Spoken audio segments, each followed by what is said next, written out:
국내 기술로 설계, 건조한 3,000톤급 잠수함의 선도함인 도산 안창호함이 지난 14일 오후 경남 거제시 대우조선해양 옥포조선소에서 진수됐다. 심승섭 해군 참모총장은 이날 행사에서 명령장을 통해 한 명을 도산 안창호로 선체 번호 083을 부여했다. 이로써 2007년부터 2023년까지 3조 3,300억 원을 투입해 3,000톤급 잠수함 3척을 건조하는 장보고 3일자 배치 1사업이 첫 열매를 맺었다. 도산 안창호함의 진수는 한국 해군 최초의 전투용 잠수함인 SS-061 장보고함이 취역한 이후 한국 해군 잠수함 사령부의 가장 큰 경사라고 할 수 있는데 안창호함의 의미가 각별하기 때문이다. 첫 번째로는 최초로 국내 주도로 설계와 건조가 이루어진 전투용 잠수함이라는 점이다. 대한민국은 그동안 4종류 이상의 다양한 잠수함을 건조했는데 현재 주력 잠수함인 장보고급 잠수함과 솔원일급 잠수함은 독일 HDW사의 타입 209 디자인과 타입 214 디자인을 기술 도입하여 자체 건조한 것이다. 국내에서 건조하고 국내 기술이 많이 들어가 있지만 잠수함 선체 디자인을 큰 틀 안에서 미리 정해놓았다. 과거에 퇴역한 돌고래급 잠수함은 국내 기술로 설계하고 건조했지만 잠수함을 추적하거나 전투함을 공격하는 임무보다는 특수부대원을 수송하는 데 더 주안점을 둔 소형 잠수함이다. 하지만 도산 안창호함은 유체 선형 설계부터 내부 공간 배치는 물론 내부 장비의 성능과 기능 등 모든 부분에서 우리 해군의 요구사항과 국내 연구 결과에 맞춰 배치되었다. 잠수함의 외형, 즉 선체 외형은 잠수함의 속도와 기동성을 결정하는 것은 물론 수중 소음의 특성과 수준을 결정하는 것이기 때문에 매우 중요하다. 또 국내 기술로 개발된 전투 체계와 소나를 탑재하여 새로운 무기를 간편히 장착하고 업그레이드도 쉽다. 해외에서 수입한 장비들도 우리의 성능 요구와 가격 기준에 맞추어 자유롭게 구매하여 장착하는 데 성공했다. 국산 전투용 잠수함이라는 장점을 유감없이 발휘한 셈이다. 두 번째로는 잠수함의 기본 성능이 크게 향상되었다는 점이다.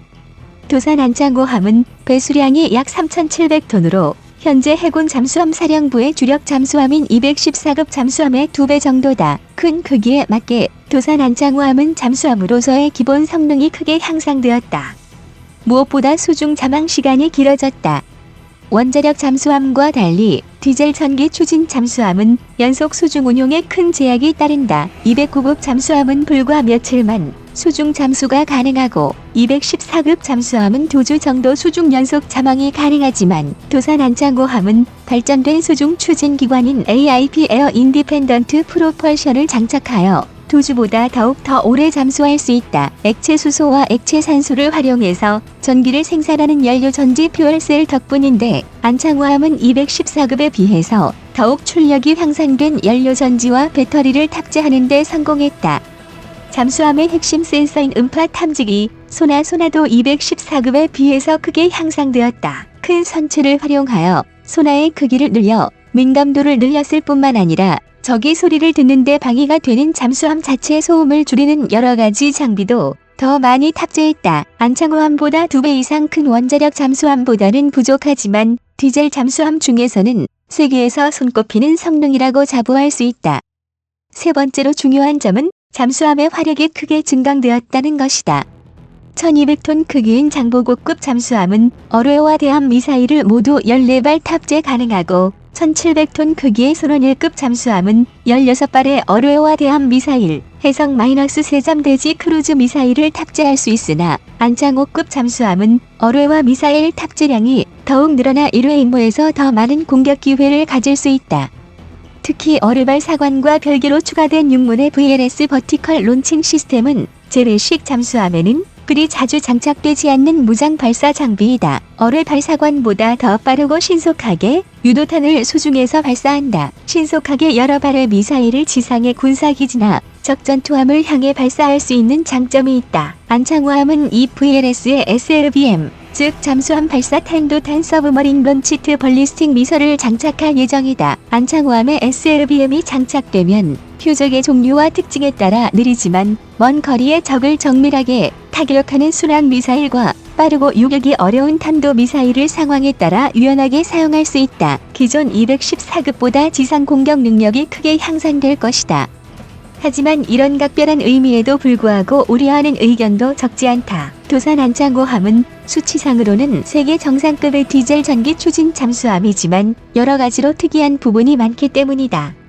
첫 번째 지적은 디젤 잠수함으로서는 너무 크고 비싸다는 점이다. 도산 안창호함을 포함한 세 척의 잠수함 건조 프로그램인 장보고-3 배치원의 경우 3조 3,300억 원의 예산이 2023년까지 투입되고 안창호함 한 척의 가격은 1조 원 정도다. 세계에서 가장 비싼 디젤 전기 추진 잠수함인 호주의 바라쿠다, 쇼트핀 베러쿠다 블라크 1레이의 3분의 1 가격이지만 한국 해군의 214급 잠수함의 가격인 척당 5천억 원보다 2배나 비싸다. 원자력 잠수함보다는 싸지만 원자력 잠수함은 안창호함보다 수중 연속 자막 능력이 몇 배나 뛰어나기 때문에 가격 대비 효율 면에서는 원자력 잠수함이 차라리 낫다는 비판이 많다. 두 번째 지적은 수직발 사관을 탑재하는 것이 비효율적이라는 지적이다. 현재 전 세계 SLBM 미사일은 모두 핵미사일이며 모두 핵잠수함에서 운용한다. 중국의 청급 잠수함 타일03가 디젤 전기 추진 잠수함이면서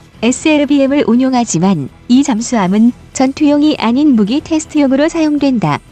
현재 개발 중인 SLBM은 안창호함의 크기와 한미 미사일 지침 등으로 사거리가 500km에서 800km에 불과하여 순항 미사일보다 공격거리가 짧다. 무엇보다 핵탄두가 아닌 이상 전투력이 극히 제한된다. 핵무기의 경우 6발의 SLBM이라면 이는 곧 적국의 대도시 6곳을 괴멸할 수 있지만 통상 제르식 탄두를 가진 탄도탄 6발은 전투기 1기의 폭탄 투하량과 별로 큰 차이가 없을 정도이기 때문이다.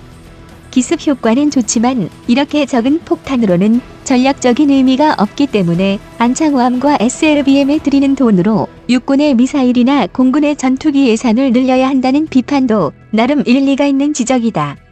세 번째 지적은 동급 함선에 비해 보수적인 설계를 했다는 의견이다.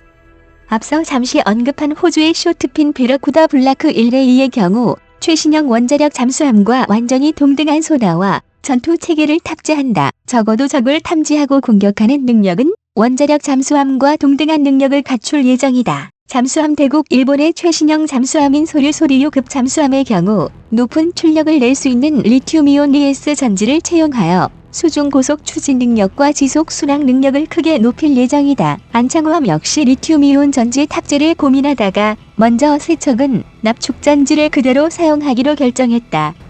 이 밖에 X자형 자망타, 컨포멀 어레이 소나 등 잠수함을 위한 최신 기술이 날로 발전하고 있지만 안창호함의 핵심 기술은 솔원 1급 잠수함과 큰 격차가 없다. 전투기로 치면 5세대 전투기인 F-35와 4세대 전투기인 F-16 사이에 낀 KF-X 보람의 전투기 같은 낀 세대 잠수함인 것이다. 안창호함에 대한 이런 비판은 상당히 근거가 있지만 안창호함의 전략적 중요성은 결코 간과할 수 없다. 또 안창호함은 미래 기술 발전에 대응하여 성능을 개량할 여지가 크다.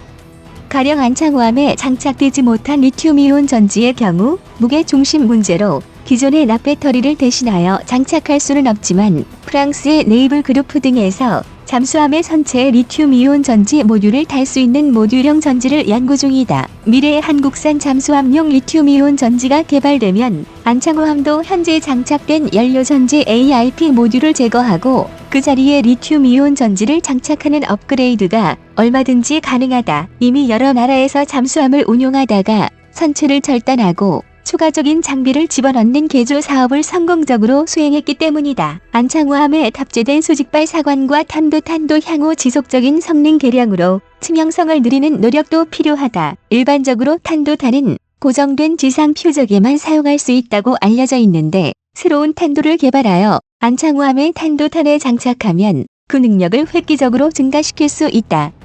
가령 미사일 요격을 위해 한국이 개발 중인 LSM 대공 미사일은 초고열에 견디는 적외선 탐색기로 탄도탄을 추적할 수 있는데 이 기술을 탄도탄에 적용하면 마하 5 내외의 초고속으로 움직이면서 바다 위에 떠있는 적함을 추적하는 일명 대함 탄도탄 ASBM으로 사용할 수 있다. 안창호함이 대함 탄도탄으로 무장할 경우 전투함에서 대함 미사일을 발사하는 것보다 훨씬 요격하기 어렵기 때문에 안창호함이 대함 공격 임무를 주로 맡는 대신 아군 수상함이 더 많은 대지상 공격 무장을 탑재하는 식으로 서로 팀워크를 발휘할 수도 있다. 탄도탄의 지상 공격 능력도 안창호함의 장점을 극대화하는 운용법을 고려할 수 있다.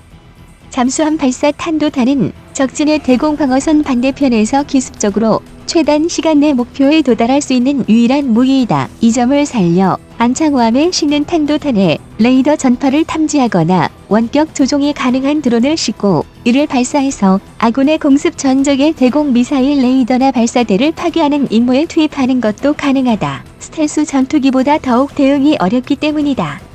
실제로 미국은 작은 무인 드론이나 다름없는 LOCAAS 소형 수랑 유도탄을 ATACMS 탄도탄에 탑재하여 시험한 바 있다. 거기다가 현재 연구 중인 최신 기술인 전자식 수직 발사대 기술을 안창호함의 수직발 사관에 적용할 경우 안창호함은 상황에 따라 카멜레온처럼 다양한 무기를 조합하여 사용할 수 있다. 수직발 사관은 유도탄을 발사할 때 보통 화약의 폭발력을 사용해 유도탄을 발사대 밖으로 사출하는데 한화와 국방과학기술연구소는 화약 대신 자기와 전력을 사용하여 미사일을 발사하는 기술을 연구 중이다. 안창호함의 수직 발사대가 미래에 전자식 수직 발사대로 개조될 경우 탄도탄뿐만 아니라 경어뢰, 잠대함 유도탄, 잠대지 순항 유도탄 혹은 무인 수중 로봇이나 특수부대용 소형 잠수함도 사출할 수 있다. 크기와 무게에 따라 출력을 조절할 수 있으니 아무 무기나 장비를 발사하는 능력을 갖출 수 있기 때문이다. 국내 최초의 독자 설계 전투용 잠수함인 안창호함은 그 이름만큼이나 혁신과 개혁, 그리고 나라를 지키는 의무를 짊어지고 태어난 막중한 임무를 지닌 배이다. 안창호함이 우리 바다에서 직접적인 위협은 물론 잠재적 위협에도 훌륭히 대처할 수 있는 우리 해군의 가장 깊숙이 숨겨진 비수가 되길 기대한다.